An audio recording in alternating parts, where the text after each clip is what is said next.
Hey, my name's Hung. I'm a content creator from Toronto, Ontario, and this is the 1030 challenge.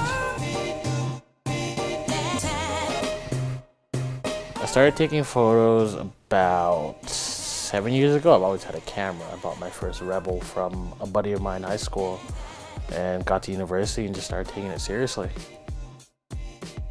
I will always love portraiture, but there's just something about shooting a game that's just exhilarating. It's like being in a photo pit at a concert. It's an adrenaline rush. If I had to pick one, I really can't, to be honest. I really can't. You can't. I think that's my answer. I can't. I started out with portraiture. It's always gonna be my thing. I love doing it regardless. I love working with people. I found sports along the way, which I grew to love too. And I just kind of dabble my hand in everything. I just love photography in general. No need to narrow it down to one niche, right? Basically, it explores the topic of sexual misconduct in the military, in the Canadian military, which is generally not very spoken upon. A lot of it, a good chunk of it occurred in the 80s, but like no one's really touched on it. So interviewing the victims, going around, getting some facts, it's definitely a meaningful project to me and definitely could make an impact. In this day and age, no. Slowly I see society and more or less moving away from sort of that academic sort of path. Generally, like most of the people I know right now either just have the most basic education or just kind of went out there, started grinding, doing their own thing, and making connections along the way. But no, I generally don't believe that education should be the primary factor of success. Real estate. Okay, I'm a little lying. Like I'll do real estate when I have to. It's a little boring. I didn't know you did real estate. No one knows.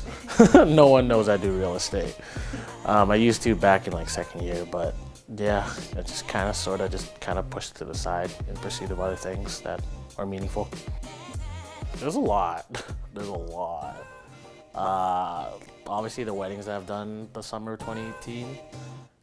Shooting Red Bull Rain, that was big. Shout out to Emily Survive for that. Shooting Crown League, shout out to Rocco Zaccoli for that. Follow him at Rocco. But yeah, I mean, did a lot of big things in 2018. Never thought I would, but yeah, it was a good year.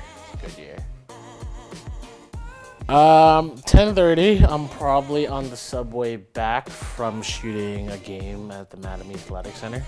You have a bunch of games on Friday and Saturday. You usually end around 9. If I'm at home early, I'm probably editing, watching Netflix. Listen, I've shot with a Rebel T3i for 4 years of my life. 4 years. And I've taken some of my best photos on that damn camera. It's old as hell, but it works. I always say the best camera you have is the one on you. Don't get too fussed over like, oh, like he has like a 5D Mark. I'm like, no, it doesn't matter. The person behind it.